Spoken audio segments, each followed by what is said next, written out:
Hey, welcome to the Hoan Zone, where we help you multiply the assets you own. And I have a Section 8 inspection coming up in a couple of days, and there are a couple of things that will cause me to fail.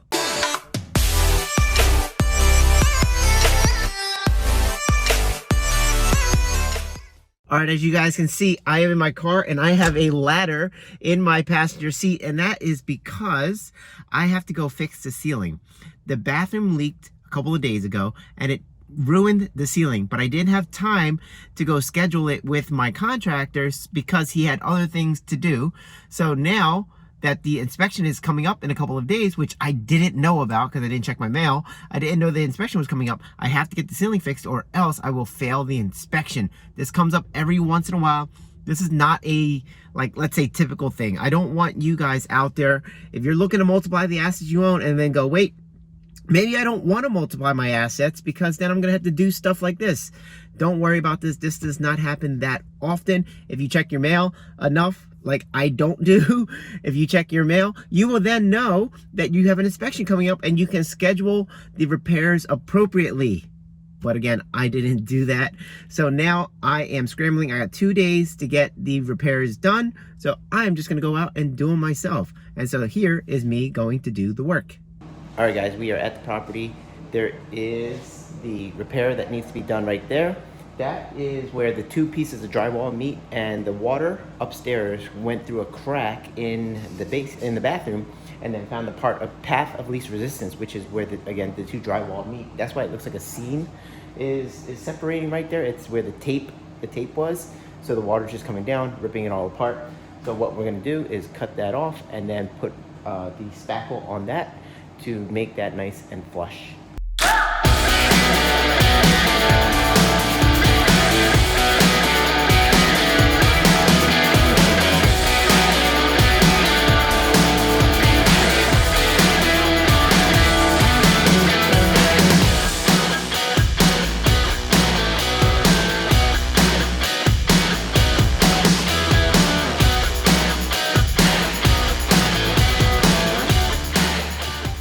The other thing that happens a lot of times are the doorknobs, the screws come loose and then the doorknob pulls a little bit. So all we gotta do, take the screwdriver and we will handle that real quick.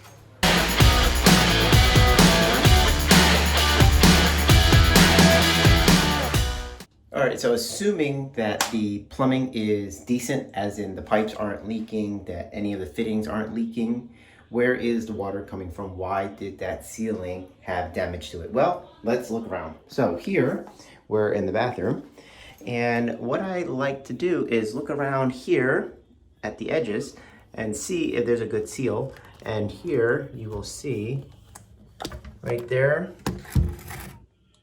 it's kind of indented. So if the curtain ended up on the other side of the tub, then a lot of water would get right into that crack right there. So a lot of water can get in there. Also, you can't really tell, but the floor is somewhat sloped, a little, not a lot, but if the water is sloped, it's gonna go this way, and then maybe it's going to enter that gap there. So I am just going to caulk all of that just to help the situation out a little bit. So that's all I'm gonna do for this repair.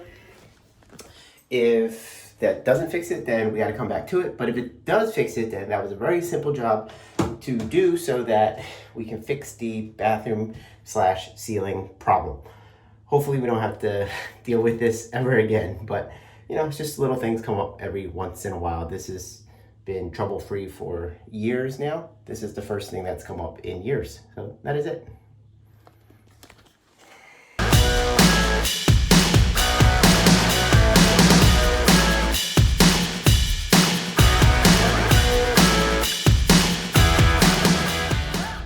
Hey guys, I just got done doing the repairs in the house. I spackled upstairs. I put a little caulk inside the little cracks in the bathroom. Now I gotta wait for the spackle to dry so that I can come back and sand it and then paint it. So I went to the hardware store. I got my little paint kit so that I can paint the ceilings. So when the inspector comes, the ceiling looks done. It looks like there was never a ceiling leak, right? That's what I want to try to avoid. Now, Some people will look at this incident, this Section 8 inspection, as a pain in the butt, and it is. It is a pain in the butt. But I will say that I appreciate that there is an inspection, because it forces me as the owner to make sure that the property is in good working condition and that there's nothing going on that will further damage the property. So I kind of appreciate these inspections. It forces me, again, to have a better hold of my properties. It allows me to make sure that my assets will stand the test of time and not be messed up over time. There's a saying that I like to tell people: stay ready so you don't have to get ready. Okay? Stay ready so you don't have to get ready. And I say that because I see too many people scrambling in this business because they're not ready for anything and everything that could happen. Now, is it possible to be ready for anything and everything? Of course not. But you want to try your best to be ready so that when things come up, you're not scrambling like I am today. And the reason I'm scrambling now is because I didn't check my mail. And why didn't I check my mail? Well, because it's sent off to a different mailbox that is in a different location, and I don't always get around to it.